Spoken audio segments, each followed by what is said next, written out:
என்னடா வரமும் போகிறவங்களாம் எங்களை அடிச்சிட்டு இருக்கீங்க, 5 கப்பு வாங்கின அணிடான்னு சிஎஸ்கே ரசிகர்கள் கதற மாதிரி பஞ்சாப் அணி பரிதாப நிலையில இருந்து சிஎஸ்கே பவுலர்களை பறக்க விட்டு சம்பவம் பண்ணியிருக்காங்க.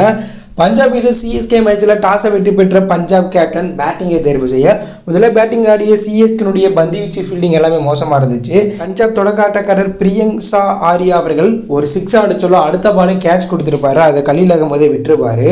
ஸோ அதுக்கப்புறம் பிரபு சிம்ரன் 2 பாலுக்கு டக் அவுட்டில் முகேஷ் சௌத்ரி போட்ட பாலில் போல்ட் ஆகிட்டு வெளியேற, சூரியகுமார் யாதவ் 7 பாலுக்கு 9 ரன் அடிச்சிருக்கும் போது கலில் அகமது போட்ட பாலில் போல்ட் ஆகிட்டு வெளியேறினார். அஸ்வின் பவர் பிளேலேயே ஆரியாவுக்கு ஒரு கேட்ச், அழகான கேட்சை விட்டுருப்பாரு. அதுக்கப்புறம் விஜய் சங்கரும் ஒரு கேட்சை விட்டுருப்பாரு. ஸோ இதெல்லாம் கொஞ்சம் கூட பார்க்காம பிரியங்சா ஆரியர் வெறும் 19 பாலுக்கு 50 ரன் அடித்து சம்பவம் பண்ணியிருப்பாரு. இதில் ஸ்டார்க் 7 பாலுக்கு 4 ரனில் வெளியேறி இருப்பார். மேக்ஸ்வெல் 2 பாலுக்கு 1 ரன் அடிச்சிருக்கும் போது அஸ்வின் போட்ட பால் அஸ்வின்டே கேட்ச் கொடுத்துட்டு வெளியேறி இருப்பாங்க.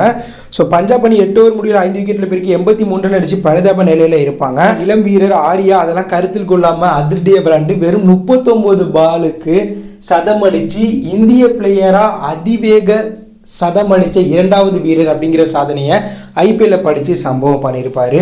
பிரியங்கா ஆரியா இந்த மேட்ச்சில் 42 பாலுக்கு 103 ரன், 7 பவுண்டரி 9 சிக்ஸ், 245 கிட்ட சைக்கிட்டு இருக்கும்போது நூர் அகமது போட்ட பாலில் விஜய் சங்கர் 2 கேட்சை விட்டு அப்புறமா ஒரு கேட்சை பிடிச்சிருப்பாரு.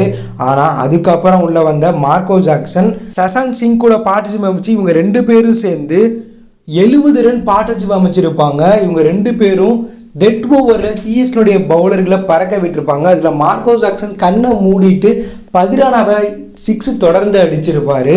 ஸோ இந்த மேட்ச்சில் நாட் அவுட் பேட்ஸ்மேனாக மார்க்கோ ஜாக்சன் 19 பாலுக்கு 34 run, 2 boundary 2 six அடிச்சிருப்பாரு. Shashank Singh வெறும் 36 பாலுக்கு 52 ரன், 3 சிக்ஸ் 4 பவுண்டரி அடிச்சிருப்பாங்க. இதனால பஞ்சாப் அணி 20 ஓவர் முடிவில் 6 விக்கெட்டில் பிறகு 219 ஒரு மிகப்பெரிய டார்கெட்டை ஈஸியாக அடிச்சிருப்பாங்க. ஏன்னா பஞ்சாப் அணி ஒரு கட்டத்தில் 5 விக்கெட்டில் பிறகு 83 ரன் அடிச்சிருந்தாங்க 8 ஓவர் முடிவில்.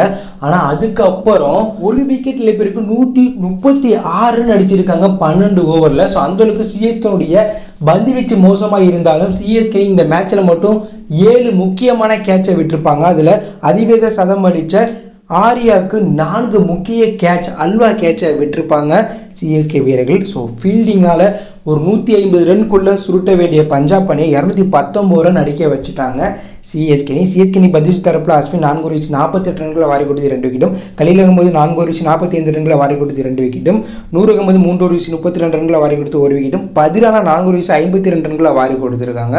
ஸோ அந்தளவுக்கு சிஎஸ்கே இந்த மேட்ச்சில் மோசமாக விளையாண்டு பல்ப் வாங்கியிருக்காங்க.